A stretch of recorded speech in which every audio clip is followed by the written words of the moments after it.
नमस्कार। उम्मीद है आप सभी सुखी और स्वस्थ होंगे। दोस्तों, मेरा नाम है सोनल गोयल। मैं 2008 बैच की आईएएस ऑफिसर हूँ, त्रिपुरा काडर से। आज वॉइस ऑफ वुमेन के episode number 19, episode number 19 podcast में आपका सभी का हार्दिक स्वागत अभिनंदन करती हूँ। और आपसे क्षमा चाहूँगी कि पिछले 2-3 हफ्ते लगभग मैं ये पॉडकास्ट टेलीकास्ट नहीं करा पाई, कुछ अन्य एंगेजमेंट्स के चलते। और इस बार का एपिसोड निश्चय ही आपको ज़रूर खास लगेगा। तो आइए एपिसोड नंबर 19 की 19 की शुरुआत करते हैं तनवीर काजी की एक इंस्पिरेशनल कविता से। ये कविता मेरे दिल के बहुत करीब है और ये मूवी पिंक में अमिताभ बच्चन जी ने बहुत ही अच्छी तरह इसको रिसाइट किया है। आप सबके लिए मैं यहाँ दोहराना चाहूँगी। तू खुद की खोज में निकल, तो किस लिए हताश है। तू चल, तेरे वजूद की समय को भी तलाश है। जो तुझसे लिपटी बेड़ियाँ समझ ना इनको वस्त्र तू। जो तुझसे लिपटी बेड़ियाँ समझ ना इनको वस्त्र तू। ये बेड़ियाँ पिघाल के बना ले इनको शस्त्र तू। बना ले इनको शस्त्र तू। तू खुद की खोज में निकल, तो किस लिए हताश है। तू चल, तेरे वजूद की समय को भी तलाश है। आइए जानते हैं कहानियाँ ऐसी ही प्रभावशाली इंस्पिरेशनल महिलाओं की, जो अपने साथ साथ पूरे समाज को आगे बढ़ाने का काम कर रही हैं। पहली स्टोरी है श्रीमती उमा मनी की। उमा मनी हर उस महिला के लिए मिसाल हैं जो ढलती उम्र को अपनी बाधाएं मानती हैं। आज मैं बताऊंगी आपको कहानी एक ऐसी महिला की जिन्होंने भारत को कोरल वुमेन के नाम से जाना जाता है, जिनके लिए उम्र जस्ट एक नंबर है। कहते हैं कि जब कुछ लक्ष्य हासिल करने की ललक हो तो इंसान अपनी दृढ़ इच्छा शक्ति के बल पर हर बाधा को पार कर जाता है। इस बात को सही ठहराती हैं कोरल वुमेन उमा मणि। उमा मणि की छोटी उम्र से ही ड्राइंग करना उनको बहुत पसंद था। उस जमाने में उमा के दादा दादी को चित्रकारी करना, कागज और रंगीन पेंसिलें बर्बाद करना लगता था, लेकिन किसे पता था कि उनकी कला ही उनके लोगों के लिए मिसाल बना देगा। बचपन में उमा बागीचों, पौधों को चित्रित किया करती थी। जब वो 39 ईयर्स की थी तब वो मालदीव में शिफ्ट हो गई। पानी ने उन्हें अपनी ओर आकर्षित किया, लेकिन उन्हें तैरना नहीं आता था। एक दिन उन्होंने जब मूंगा चट्टानों पर एक डिज़ाइन देखा, तब उन्होंने उन्हीं मूंगा चट्टानों पर आधारित पेंटिंग बनाना शुरू कर दी। 2014 में उनकी एक एग्जीबिशन के दौरान किसी ने उनसे कहा कि आपको पानी के अंदर मूंगा चट्टान देखनी चाहिए और फिर पेंटिंग करनी चाहिए। तब उन्हें लगा कि उन्हें तैराकी और गोताखोरी सीखनी चाहिए। ये वो पल था जब उन्होंने अपने लिए फैसला किया। बढ़ती उम्र और जेंडर डिस्क्रिमिनेशन के पूर्वाग्रह को तोड़ा। उमा को तैरना सीखने के लिए चेन्नई जाना पड़ा। पहली डाइव ने उनके दिमाग पर एक अमिट छाप छोड़ी। मूंगा चट्टानों के मूवमेंट, रंग और भव्यता से मंत्रमुग्ध होकर वे खुद से सवाल करने लगी, मैंने पहले खुद को इस खूबसूरत अनुभव से वंचित क्यों रखा। तब से आज तक वे कम से कम 25 बार पानी के भीतर गोता लगा चुकी हैं। हर बार वो अपनी कला के माध्यम से मूंगा चट्टान संरक्षण के बारे में रिसर्च करती हैं। वे अपने लक्ष्य की ओर बढ़ती गईं और 59 साल की उम्र में उमा मणि को भारत की कोरल वुमन की उपाधि मिली। 2018 में उनके जीवन की कहानी पर कोरल वुमन नाम से एक फिल्म भी बनी। फिल्म डायरेक्टर प्रिया थुवासरी को एक गृहिणी की प्रेरक कहानी मिली, जिसे मूंगा से प्यार हो गया। उमा ने अब समुद्री जीवन और तटीय समुदायों पर क्लाइमेट चेंज के विनाशकारी प्रभावों पर लोगों को ध्यान आकर्षित करना शुरू कर दिया। उमा के निरंतर प्रयासों के कारण सोनी BBC अर्थ ने उन्हें अर्थ चैंपियन के रूप में भी मान्यता दी है। उन्होंने जब पानी के नीचे जाना शुरू किया तब उन्हें पॉल्यूशन का एहसास हुआ। एक खुशहाल मूंगा चट्टान से एक उदास मूंगा चट्टान तक का सफर उन्हें परेशान करने लगा। उमा अब समुद्र के अंदर मूंगा चट्टानों के बारे में चिंतित रहती हैं और लोगों को भी समुद्र संरक्षण के प्रति जागरूक कर रही हैं। वे एग्जीबिशन के दौरान कॉलेजों और संगठनों में लोगों से बात करने के दौरान उन्हें हमारे द्वारा समुद्र में प्लास्टिक के रूप में छोटे जा रहे कार्बन फुटप्रिंट के बारे में बताती हैं। कैसे इस समुद्र का वातावरण और कोरल लाइफ बर्बाद हो रही है। हर व्यक्ति को समुद्र की सुरक्षा के प्रति अपनी जिम्मेदारी के बारे में जागरूक होना चाहिए। उमा के दिल में एक बड़े मिशन को पूरा करने का जज्बा है।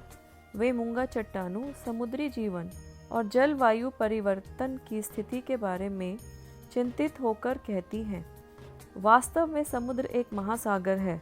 समुद्र को उस आघात से बचाने के लिए हमें कई हाथों और दिमाग की ज़रूरत है। तो ये थी कहानी, बहुत ही इंस्पायरिंग स्टोरी श्रीमती उमा मणि की। आइए अगली एक और कहानी आपके साथ मैं साझा करती हूँ। ये कहानी है श्रीमती सीमा सिंह की। दोस्तों, जब एक महिला किसी दूसरी महिला को सपोर्ट करती है तब एक मैजिक क्रिएट हो जाता है जो हर तरफ दिखाई देता है, हर किसी को दिखता है। आजकल की महिलाएं दूसरी महिलाओं को सपोर्ट करती हैं और वास्तव में ये उन्हें उन्नति तक पहुंचाता है। हमारे देश ने आज चाहे कितनी भी उन्नति क्यों ना कर ली हो, लेकिन दहेज प्रथा ने आज भी अपने पांव पसारे हुए हैं। शादी में दहेज देने और लेने की रीति न जाने कितनी पुरानी है, लेकिन आज भी इस प्रथा पर पूरी तरह से रोकथाम नहीं लग पाया है। कुछ ऐसे भी लोग हैं जिन्होंने इस बुरी प्रथा के लिए अपनी आवाज़ बुलंद की और इसे समाज से भले ही पूरी तरह ख़त्म ना किया हो, लेकिन काफ़ी हद तक इसे कम करने की कोशिश ज़रूर की है।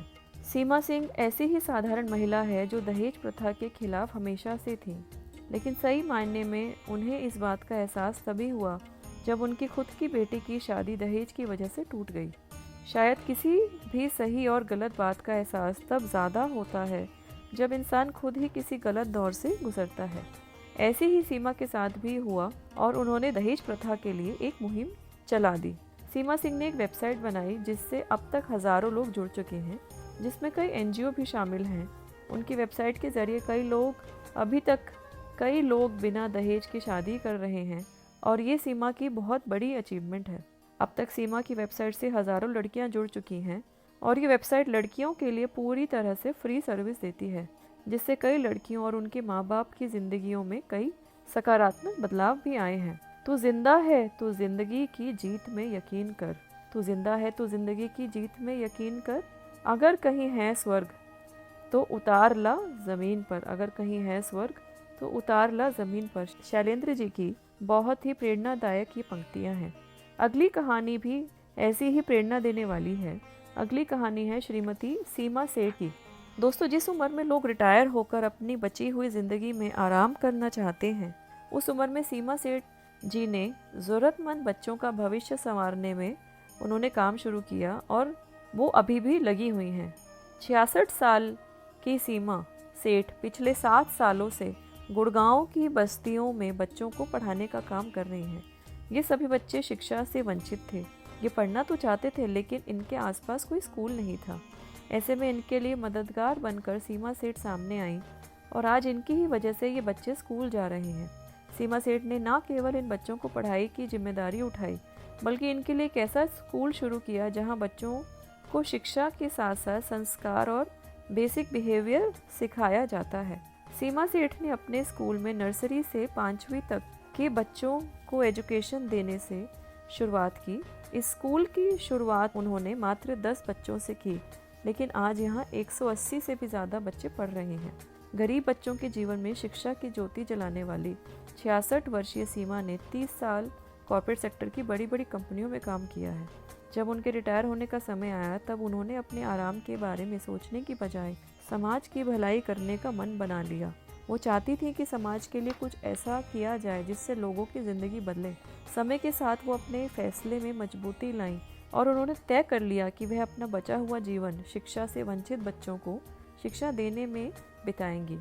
सीमा के लिए बच्चों को एजुकेट करना गर्व की बात है। उनके द्वारा पढ़ाए गए बच्चे आज डीपीएस जैसे स्कूलों में दाखिला लेकर आगे की हायर एजुकेशन की शिक्षा भी प्राप्त कर रहे हैं। सीमा सेठ के स्कूल में बच्चों को पढ़ाई के साथ साथ good touch, bad touch, self defence, general awareness, physical training, इस सब की भी इनको प्रशिक्षण दिया जा रहा है। तो ये कहानियाँ थी दोस्तों ऐसी 3 प्रेरणादायी महिलाओं की जिन्होंने अपनी असाधारण प्रतिभाओं और इच्छा शक्ति से कर दिखाया कि अगर ठान लो तो कुछ भी मुश्किल नहीं है। अगर आपको ये वॉइस ऑफ वुमेन का पॉडकास्ट का एपिसोड नंबर 19 पसंद आया हो तो इसे लाइक करें, शेयर करें और कमेंट ज़रूर करें। आपके फीडबैक हमारे लिए बहुत ही मूल्यवान है। आपके इन छोटे से योगदान से मुझे मोटिवेशन मिलती है और ऐसी ही कहानियाँ आप सबके लिए लेके आने की मेरी और कोशिश रहती है। तनवीर जी की कविता की चंद पंक्तियों के साथ मैं इस एपिसोड का समापन करना चाहूँगी। उनकी पंक्तियां इस प्रकार से हैं। चुनर उड़ा के ध्वज बना गगन भी कब कपाएगा, चुनर उड़ा के ध्वज बना गगन भी कब कपाएगा, अगर तेरी चुनर गिरी तो एक भूकंप आएगा, अगर तेरी चुनर गिरी तो एक भूकंप आएगा। तू खुद की खोज में निकल, तू किस लिए हताश है, तू चल तेरे वजूद की समय को भी तलाश है, समय को भी तलाश है। तो आइए हम ऐसे ही समाज में जेंडर पैरिटी के लिए, इंक्लूसिविटी के लिए, जेंडर इक्वालिटी के लिए काम करते रहें। वॉइस ऑफ वुमेन का पॉडकास्ट भी मेरा एक छोटा सा योगदान है महिलाओं के वेलफेयर के लिए। आप सब इसके साथ जुड़े, आप सभी का बहुत बहुत धन्यवाद। हम सब खुश रहें, स्वस्थ रहें और अपने देश की उन्नति प्रगति में अपना सकारात्मक योगदान देते रहें। आप सभी का पुनर्धन्यवाद। जय हिंद, जय भारत।